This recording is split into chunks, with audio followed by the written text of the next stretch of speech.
Well, welcome to this continuing conversation about law enforcement and policing in Kenya and Africa. It is an issue that is gathering momentum in the public consciousness, and I am here having the conversation with the beautiful Tracy Ngeno. Tracy, these are very real issues. Yeah. Yeah. And you're right. I think I was able to push back only because I can. Yes. Right. I pushed back because I can. And the police looked me in the eye. I looked him in the eye. And he probably was uncertain how far he could go with me. Yeah. Right. And so he backed off. Yes. But I did push back. Yeah. But the average person may not push back. Yeah. Even the Uber driver couldn't The push Uber back. driver couldn't push back. Yeah, he just had to watch. And if you didn't push back, he would have probably had to give out some money. Yeah. Yeah. And this is now where all of us need to band together, as a collective to stand up for one another. Very true. So if I see a policeman harassing you, it behooves me to stand up and say no. Yeah. Right? Yes. No. I will be taking some risk, but I need to do that. Yeah, you really Because do. if I don't, Tracy, I would hold myself in low esteem. Yeah.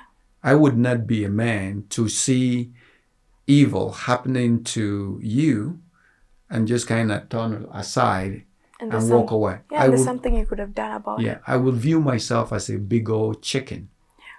Chicken.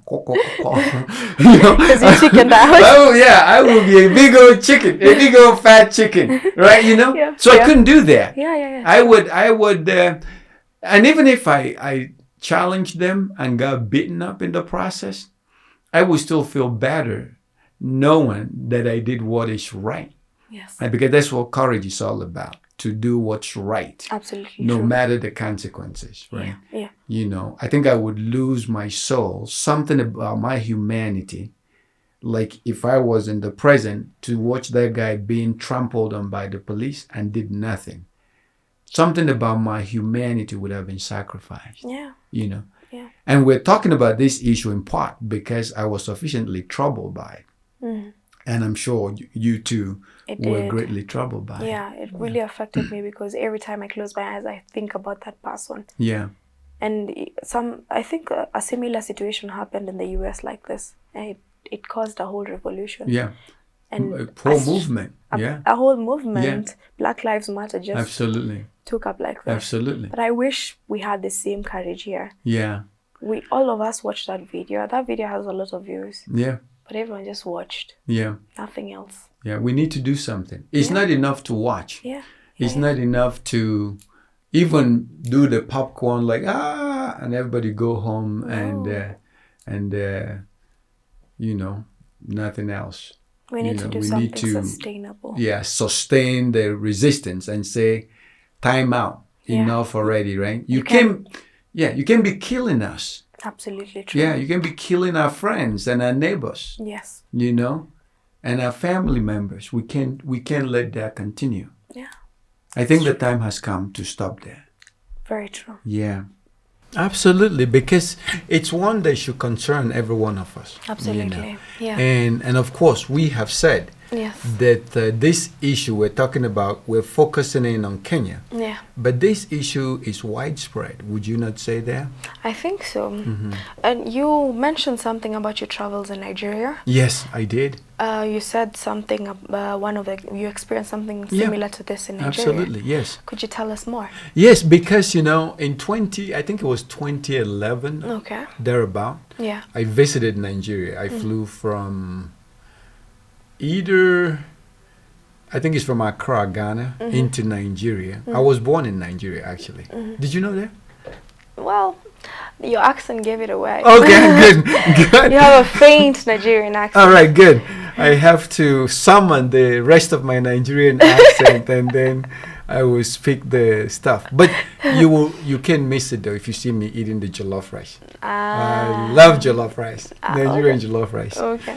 Anyway, but I visited Nigeria. At the time I was stationed in Germany. Okay. But I had come to the continent to do business in Ghana, in Tanzania, in Burkina Faso, and a couple of other African countries. All right. And so after I finished from Ghana, I flew from Accra to Abuja and then went back to the countryside to visit family. Yeah. And on my way back from Delta to Abuja to catch a flight back to Germany, the police stopped us. And I was in the car for such a long time, and finally I asked the driver, what's going on here? He says, well, this is what the police do. They stop you and they keep you, and when you get frustrated, you have to give them something to let you go. It's their tactic. So they keep you so that you can give up and give them something. Yeah. It's their tactic. They waste your time. It's unfortunate. They waste your time. Yeah. And they're armed, of course. So finally, I asked the driver, what do you think we should do? Yeah. He says, well, it's better to find something for him. And we ended up giving him some, essentially, bribe, right? Yes. But it wasn't something we freely gave. Yeah. It was something he forced us. He compelled us. Yeah. He forcefully took away from us. Yes, yes. You know?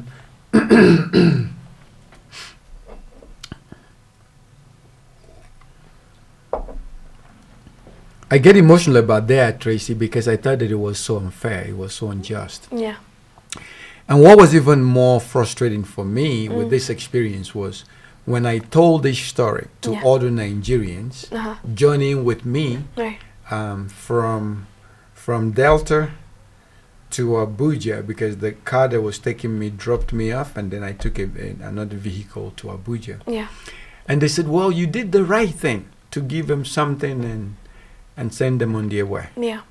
I said, no, it's not the right thing. The right thing is to not have the police do what they did. Yes. And for me, somehow, to not be bullied into doing something like that. Yeah. They said, well, that doesn't work in Nigeria because people have been killed for refusing to give to the police in this way. Yeah. And then they will lie that you were resisting arrest, and they will come up with all kinds of stories. So basically, they have nothing else but to give them money. Right, right. Yeah. So for me, I think it's unfortunate. Yeah. I felt robbed and violated. Yes. And disrespected and abused. Yeah. There's enough suffering in Africa already. Yes. There's enough pain and misery. We don't need a police force creating more of this pain and misery. Yes. And causing people this kind of issues, right? Yeah. So that was the experience I had there. But I don't think it's just Nigeria and Kenya. I think, whether it's South Africa or other parts of Africa, maybe there are people experiencing the same thing. Yeah. And maybe there are people who have a better police force. Yeah. And it would be kind of nice to know, maybe our audience can help to bring perspective to this. Yes. What do you think? I think so. I think we need to know exemplary police forces and what they do. Yeah. I mean, what exactly are these police stipulated to do? What are the requirements of the police to the public? The role of good policing in a decent society. Yeah, yes. Yeah, we can talk about that. Yeah. We can talk about that. Absolutely. Well, that's a good question. Yeah. As we talked about what the police are doing now, in the case of Nigerian police, extorting money from people. Yes. Yeah. Planting some fake crimes and forcing you to give up money. True. In the case of Kenya, we see police trampling on people's head, dastardizing them or bastardizing them, however you want to talk about it. Yes. And extorting money from Uber drivers, and that's not right. No, it's not. No. When police do this, they're neither serving the public or the public interest, and they're not protecting either. Yes. Right? Yes. But in terms of the police, the role of the police, a professional police in a decent society, we can talk about that. One of those is enforcing the law. right? Yeah. So you can enforce the law, which means to strengthen the boundaries, to make sure people treat each other as human beings. We're civilized people. Absolutely. Yeah, we want to live by laws so that your rights are not violated and my rights are not violated, and that we can treat each other with respect and decency. Absolutely, yeah. And when there is a failure in that kind of relationship, then the police can come in and maybe intervene. Yes. And if need be, carry out arrest. Yes. And even when they carry out arrest, it is not their job to beat down anybody or to kill anybody. No. It would be to turn over the arrested person to the legal system. It is the legal system that gets to determine guilt or innocence. Yes. You see, you kind of see that. Yes, yes, yes. But that's not what's happening. Yeah. You know, what do you think? Yeah, I think the police here are taking matters to their hands. Yeah. How can you beat down someone when the sole purpose of you being there Right. is to arrest whoever is doing something illegal or Right. against the law, Right. taking them to a court so that they can be processed and be tried, Absolutely. rightfully tried. Absolutely. You beating them down doesn't show who's right or wrong. Absolutely. It doesn't show who's guilty or not. Yeah. That's not your job. If anything, you are restricting, you're actually not enforcing law. Yeah, you are breaking the law. You are the breaking police, the law. The police themselves are breaking the law. Yeah, which you should be arrested. I wish people could arrest the police when We they do want to something arrest wrong. the police. Yeah. Maybe we can figure out a way to get citizens, empowered citizens, to arrest the police. Yeah. I would like to arrest them. It would work very well. When a police wants to take a bribe, you arrest them. Yes. When a police is beating down on someone, we arrest them. We arrest them, yeah. Because this should be illegal. We shouldn't feel helpless. Right. We should be able to feel empowered enough Right. to actually call out against evils in our society. Absolutely. Because when we're not able to call out evils, we feel desperate, we Right. feel neglected, we feel like everything is against us. Yeah. And that's exactly what that lady whose husband was killed at the doorstep Yes, you were felt. talking about that. Yeah, And she did commit suicide. You were talking about. Yeah, 2 weeks later she committed suicide. She left behind a 2-year-old child. Now, Yeah. tell me, who is going to take care of that 2-year-old Yeah. child? Yeah. In that instance, that whole scenario, Yeah. they lost human resource for the society. Yeah. The society lost one of them. Mhm. The family lost a brother and a sister. Yeah. That child A lost son. parents. Yeah. They lost a son, they lost a daughter. Yeah. Just because of one mistake. Yeah. One thing that they would have just turned around and left him Right. to try and open the door and go to the house, Yeah. because he was not infecting anyone. No, not at all. If anything, the police are not supposed to go around and test who has COVID and beat them up because they're spreading it. Right. They should tell people, go to the house. That's the law. The law was be home by 7. Right. If he was home at 7, why Right. did they have to beat him up? Right. The ripple effect, because of that one mistake, Yeah. has destroyed a young person's life, Yeah. has destroyed this Yeah. whole family. Yeah. And community is upset by this. Community is upset, Yeah. and it's unfortunate no one Yeah. can do anything Yeah. because it wasn't caught on camera. Yeah. So that's what we think, and we ask you to take a moment wherever you are watching us from, as Tracy said, to tell us your perspective, right? Yeah. Because now you know our perspective. You Yes. know where we think and how we think. Mhm. And also, like, share, and subscribe. And as always, don't forget to hit the notification bell for me. Thank you so much.